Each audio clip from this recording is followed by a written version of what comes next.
No, sometimes we can get into a habit of we can break bread in a ritualistic way, but not in a meaningful way. May the Lord save us from that. और कई बार हम जो प्रभु की मेज की रोटी तोड़ते हैं तो हम उसे एक रीति विधि या परंपरा के समान तोड़ सकते हैं। And if you read Luke 22, it was during the feast of the unleavened bread when the Passover lamb was sacrificed. During that time, the Lord instituted breaking of bread. और हम लूका रचित सुसमाचार 22 अध्याय के पहले वचन में पढ़ते हैं कि अखमीरी रोटी का पर्व जो फसह कहलाता है, उस समय पर हमारे प्रभु यीशु मसीह ने इस प्रभु भोज की विधि को संपन्न किया था। I mean, there is something we can learn about the feast of the unleavened bread. The Lord commanded Israelites that they should not have any leaven in their houses, in any borders during that feast that they celebrate.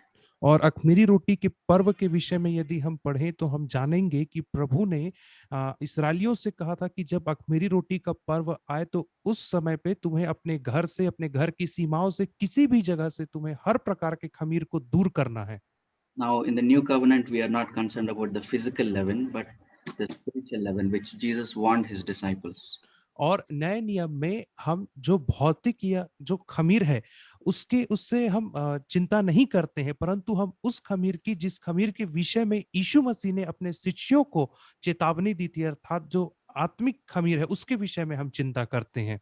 Jesus said, "Watch out." You remember we use the word "watch out" when when a vehicle is coming behind without our knowledge or somebody is going to hit us. We say, "Watch out, be careful." और यीशु मसीह ने जो शब्द का इस्तेमाल किया वो था सावधान रहो, और इस शब्द का हम इस्तेमाल तब करते हैं जब कोई गाड़ी अचानक से पीछे से हमारी ओर बढ़ रही तो हम कहते हैं कि सावधान हो जाओ, सावधान रहो। यीशु मसीह ने इसी शब्द का इस्तेमाल किया। What is it that the Lord wants us to watch out? That is two things: the leaven of the Pharisees and the leaven of Herod. और वो कौन सी दो चीजें हैं जिनके प्रति प्रभु हमें सावधानी बरतने को कह रहे हैं? पहली चीज है फरीसियों का खमीर और दूसरी चीज है हेरोदेस का खमीर। And Jesus told at another time, the leaven of Pharisees is hypocrisy, acting and pretending. और यीशु मसीह ने एक और जगह पे बताया कि जो फरीसियों का खमीर है वो पाखंड है, अर्थात दिखावा करना या दिखावे के कार्य करना। This is the sin that Jesus hates the most. और यह एक ऐसा पाप है जिससे प्रभु यीशु मसीह सबसे ज्यादा घृणा करता है। And we also remember that in the early church, this was the first sin of hypocrisy from a couple, Ananias and Sapphira, that the Lord judged very severely. और हम पढ़ते हैं प्रेरितों के काम 5 अध्याय में कि यही पाखंड ही वह पहला पाप था प्रारंभिक कलीसिया में, जहां पे परमेश्वर ने हनन्याह और सफीरा को मृत्यु दंड दे करके इसका न्याय किया था। And you remember Judas Iscariot, he showed outwardly so much love to Jesus. He kissed Jesus. और हम यहूदा इस्करियोती के विषय में जानते हैं कि उसने प्रभु यीशु मसीह को बाहर से बहुत प्यार दिखाया। किस प्रकार से? उसने उसका चूमा लेकर के उसे प्यार दिखाया, पर बाहरी तौर पे। And also in John 12, you see that he pretended to have a concern for the poor people. He had no concern at all.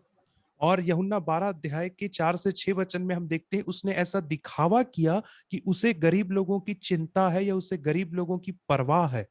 You know, what is the first step to be delivered from hypocrisy? और सबसे पहला कदम कौन सा होना चाहिए यदि हम इस पाखंड से स्वतंत्र होना चाहते हैं तो? First step is to accept that I am, Lord, the worst hypocrite. That is the secret. और सबसे पहला कदम यह है कि प्रभु के सामने जाकर के इस बात को स्वीकार करना कि मैं सबसे बदतर पाखंडी हूं, और यही तो इसका रहस्य है। The most dangerous hypocrites are those who say, I am not a hypocrite. The others are hypocrites. और सबसे खतरनाक पाखंडी वे लोग होते हैं जो यह कहते हैं कि मैं कोई पाखंड से भरा व्यक्ति नहीं हूं, परंतु वे लोग हैं, दूसरे लोग हैं जो पाखंड से भरे हुए हैं। And Jesus explained what hypocrisy means, that they show so much love with their lips, but their heart is so far away from God. और यीशु मसीह ने इनके विषय में एक कथन कहा है कि ये लोग होठों से तो मेरा आदर करते हैं, परंतु इनका मन या हृदय मुझसे बहुत दूर रहता है। Let us be cleansed from this leaven of the Pharisees, which is hypocrisy. और इसीलिए हमें अपने आप को इस फरीसी के खमीर से, जो पाखंड है, हमें शुद्ध करना है। When we say we have to be honest and transparent, we are not talking about publicly confessing our secret sins. That is foolishness. और जब हम कहते हैं कि हमें ईमानदार बनना है, हमें पारदर्शी बनना है, तो इसका यह मतलब नहीं कि हमें सार्वजनिक तौर पे जाकर के अपने गुप्त पापों को अंगीकार करना, स्वीकार करना, यह तो मूर्खता का कार्य होगा। No acting, no hypocrisy means, Lord, this is what I am. I want to be known as I am. I don't want to pretend to be someone else. और कोई दिखावा नहीं, कोई पाखंड नहीं, उसका अर्थ यह है कि मैं प्रभु के सामने कहूं कि जैसा मैं हूं वैसा ही मैं हूं प्रभु जी, इसमें कुछ भी वो नहीं है, To, su- बदलाव नहीं। to such Samaritan woman who was honest before the Lord shared some of the most profound truths about worship to the Samaritan woman, even though she was divorced 5 times and living in sexual sin. और ऐसी ही सामरी स्त्री के साथ जो 5 बार जिसका तलाक हो चुका था और जो लैंगिक पाप में जीवन जी रही थी, उसने जब ईमानदारी से अपनी अपनी बातों को स्वीकार किया, पारदर्शी बनी, तो प्रभु ने उससे आराधना के विषय में जो गंभीर बात थी उससे बातचीत की। And the second leaven that we need to be beware of is the leaven of Herod. और जो दूसरे प्रकार का खमीर है जिससे हमें सावधान रहने की आवश्यकता है, वह है हेरोदेस का खमीर। You can read Mark 6 when you're free. You can read it. Mark 6:17 to 28. और जब आपके पास खाली समय हो तब आप मरकुस रचित सुसमाचार 6 अध्याय 17 वचन से 28 वचन तक पढ़ें। What is that leaven of Herod? और यह जो हेरोदेस का जो खमीर है वो क्या है? When John the Baptist looked straight into Herod's eye and said, "You are living with your brother's wife. That is wrong. That is against the word of God." और यूहन्ना बपतिस्मा देने वाला हेरोदेस राजा के आंख से आंख मिला करके उसे बड़ी ही स्पष्टता से कहता है कि अपने भाई को, अपनी भाई की पत्नी को रखना तेरे लिए उचित नहीं है। You know what it says in Mark 6:19? It says his illegal wife Herodias, she held a grudge against John the Baptist and she wanted to kill him. और या 19 वचन में हम क्या पढ़ते हैं, उसकी जो नाजायज पत्नी हेरोदियास थी वह यूहन्ना बपतिस्मा देने वाले से बैर रखती थी और यह चाहती थी कि उसे मरवा डाले। She was offended when John the Baptist rebuked. और वह ठोकर खाई, उसे बुरा लगा जब यूहन्ना बपतिस्मा देने वाले ने सुधार के वचन कहे। And that infection, that leaven that Herodias had, she gave that infection to her husband Herod also. और यह जो इन्फेक्शन जो हेरोदियास के अंदर था, उसने इस इन्फेक्शन को अपने पति हेरोदेस के अंदर भी दे दिया। You see, that is the quality of a leaven. It spreads, it contaminates. और यही तो खमीर का गुण होता है कि वह फैलता है, वह दूषित करता है। Husband Herod also got infected. He was on one side, he used to enjoy listening to John the Baptist, the anointed word. He was not boring like the Pharisees. He used to enjoy. On the other side, he also got offended and he got John the Baptist, put him in jail. और हेरोदेस के अंदर भी यह infection आ गया उसकी पत्नी के द्वारा। एक तरफ तो वह यूहन्ना बपतिस्मा देने वाले के अभिषिक्त वचन को सुन करके आनंदित होता था क्योंकि उसके वचन फरीसियों के जैसे नहीं थे, परंतु दूसरी तरफ हम देखते हैं कि वह उसके वचन से बुरा मान गया, ठोकर खा गया हेरोदियास के कारण, और उसने यूहन्ना बपतिस्मा वाले को बंदी गृह में डाल दिया। If we are honest before the Lord, perhaps we will get a scan report from the Holy Spirit that we also probably are enjoying listening to messages, but on the other side, we get offended when somebody corrects us through the word of God or through someone else. The Lord may be correcting us and we get offended, we bear a grudge against them. और यदि हम परमेश्वर के प्रति सच्चे बने रहें तो वह हमें पवित्र आत्मा के माध्यम से हमें एक स्कैन प्रदान करेगा, क्योंकि हम में से हर कोई ही अच्छे वचनों को सुन करके आनंदित होता है, परंतु जब कोई हमें सुधार के वचन कहता है या परमेश्वर का वचन हमें सुधारता है तो हम उससे जो हमें चोट लगती, हम बुरा मानते हैं और हम उस व्यक्ति के प्रति किसी न किसी प्रकार की कड़वाहट रखने लगते हैं। And at another time, we read that even the Pharisees they got offended at Jesus. और एक और जगह पे हम पढ़ते हैं कि फरीसी लोग जो थे वो यीशु मसीह से ही ठोकर खा गए थे। And disciples asked Jesus, Jesus, do you know they were offended at what you said? And Jesus, और चेलों ने यीशु मसीह से पूछा, प्रभु जी क्या आपको पता है ये लोगों ने आपके वचन को सुनकर के ठोकर खाई है? and Jesus said, leave them alone. Every plant which my heavenly Father has not planted will be uprooted. और यीशु मसीह ने उन्हें क्या उत्तर दे? यीशु मसीह ने ऐसा कहा कि उन्हें अकेला छोड़ दो, वह हर एक पौधा जिसे मेरे स्वर्गीय पिता ने नहीं लगाया है वो उखाड़ा जाएगा। That is the level of Herod, to get offended when I hear a word of correction. I'm not willing to accept the correction and I bear a grudge against that person. और यही तो हेरोदेस का खमीर है कि जब भी मैं एक सुधार के वचन को सुनता हूं तो मैं उससे ठोकर खाता हूं, बुरा मानता हूं और मैं उसके बाद एक कड़वाहट को उस व्यक्ति के प्रति अपने दिल में रखे रहता हूं। All my enjoying listening to anointed word of God is of no use if I'm getting offended. और यदि मैं बुरा मान रहा हूं, ठोकर खा रहा हूं, तो मेरे अच्छे अच्छे वचनों को सुनना और उन पे आनंद मनाना इसका कोई अर्थ नहीं बैठता है। And you read in Mark's chapter 6, verse 3, when Jesus came to his own people were offended at Jesus. और आप मरकुस 6:3 में पढ़ते हो कि जब यीशु मसीह अपने स्वयं के लोगों के मध्य में आता है तो उसके जो स्वयं के अपने लोग थे वे उससे ठोकर खा जाते हैं। You know the result of that? और आप उसके परिणाम को जानते हैं।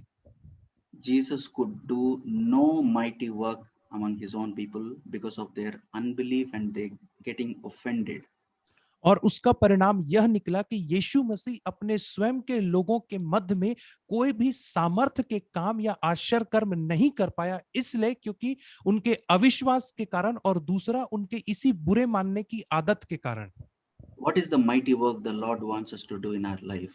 और वह आश्चर्य का कर्म कौन सा है जिसे परमेश्वर हमारे जीवनों में करना चाहता है? Not healing and doing miracles. No, those are not the mighty works. और आश्चर्य कर्म चंगाई और चमत्कार के विषय में नहीं है। The mighty work the Holy Spirit wants to do in our life is to become like Jesus, to hate sin, overcome sin, to partake of God's nature. That is the mighty work. और जो महान सामर्थ्य के काम पवित्र आत्मा हमारे अंदर करना चाहता है वह यह है कि हम पाप से घृणा करें यीशु मसीह के समान। May we tremble, brothers and sisters. Lord, I don't want this testimony that you could do no mighty work in my life because I keep on getting offended when somebody corrects me.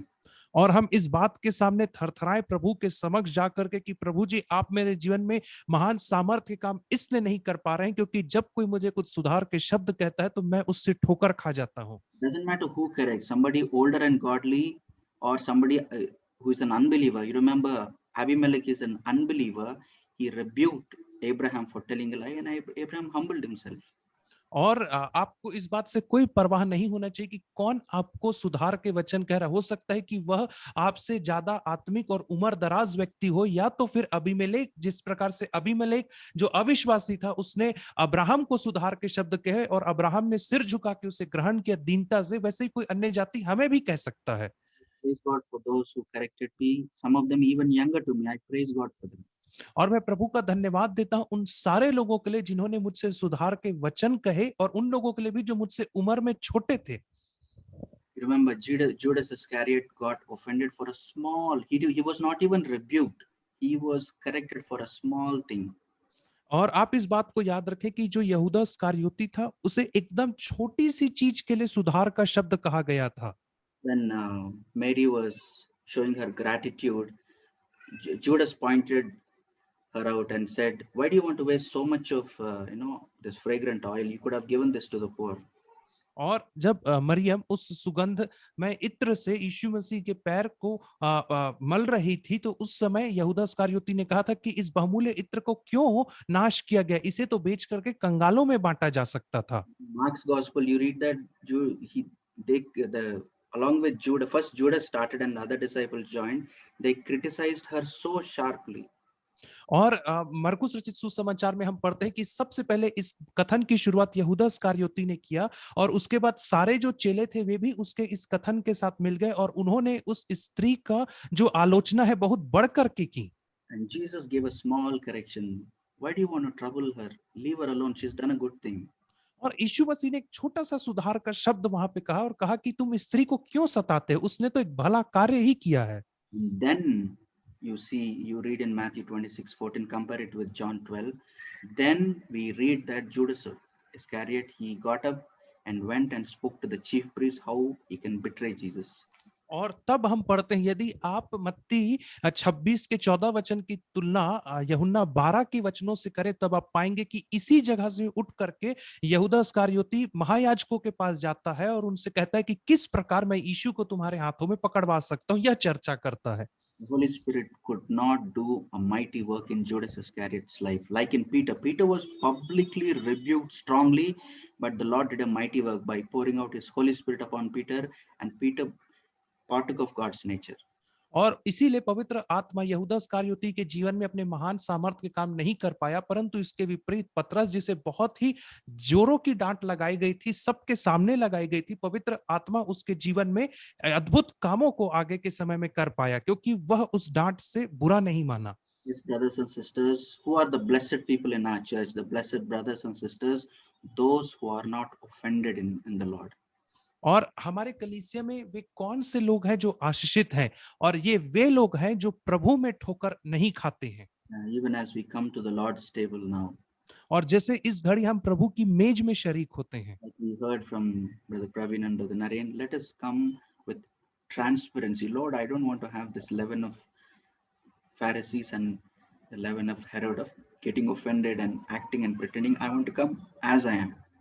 और जैसे हमने भाई प्रवीण भाई नारायण से सुना, हम पारदर्शी बन करके प्रभु के पास आए, जैसे हम इस मेज में शरीक होते हैं और कहें कि प्रभु जी, मैं नहीं चाहता कि मेरे अंदर फरीसियों की खमीर रहे और हेरोदेस की खमीर अर्थात दिखावा और पाखंड रहे। मैं इन चीजों से स्वतंत्र होना चाहता हूं, जैसा मैं हूं वैसा ही मैं तेरे पास आता हूं।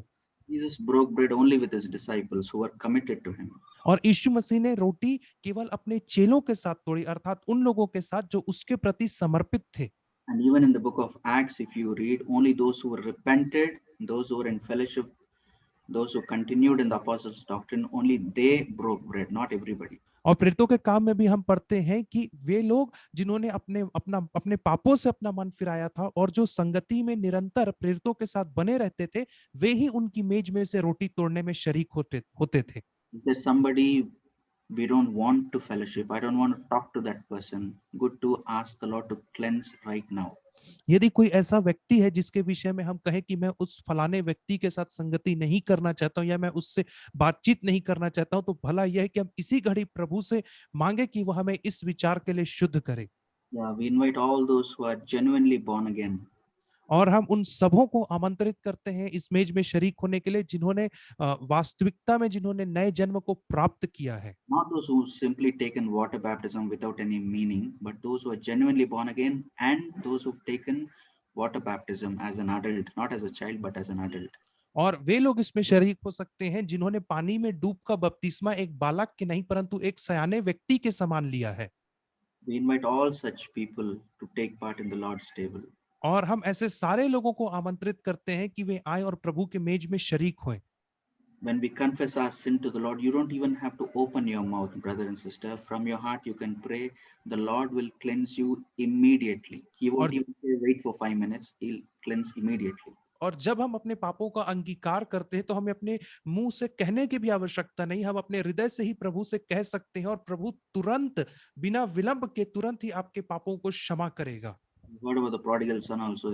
The father did not say, wait in the outside servants' quarters for 1 month. I'll see and then I'll accept you. No, immediately, even though he was far away, the father ran and hugged and kissed him. और उड़ाव पुत्र की कहानी में हम पढ़ते हैं कि पिता ने उस उड़ाव पुत्र से यह नहीं कहा कि अभी 1 महीने तक तू नौकरों के घर में रहे, तब मैं आकर के तुझे ग्रहण करूंगा, परंतु इसके विपरीत हम यह पढ़ते हैं कि जब वो लड़का दूर ही था तभी पिता ने उस पर दृष्टि की, वो दौड़ करके गया, उसे गले लगाया और उसे ग्रहण किया। There is only one sin, brothers and sisters. There is only one sin which the Lord will not forgive. That is the sin that I am not willing to confess. और एक ही पाप है जिससे प्रभु क्षमा नहीं करता, और वह यह है कि अंगीकार नहीं करने का पाप। Yeah, let us all come to the Lord with a grateful heart. और आइए हम सब प्रभु के समीप एक धन्यवादी हृदय के साथ आए। Innocent Lamb of God was brutally murdered on the cross for the sins that we have done. और उस मेमने को, परमेश्वर के मेमने को स्मरण करें जो क्रूस के ऊपर बड़े ही निर्दयी तरीके से मारा गया हमारे पापों के लिए। There is no shortage of forgiveness, brothers and sisters. If we come honestly, the Lord will cleanse us and forgive us. और यदि हम ईमानदारी से आएंगे तो परमेश्वर के पास माफी देने की कोई कमी नहीं है, वह हमें शुद्ध करेगा और हमें पाक साफ करेगा।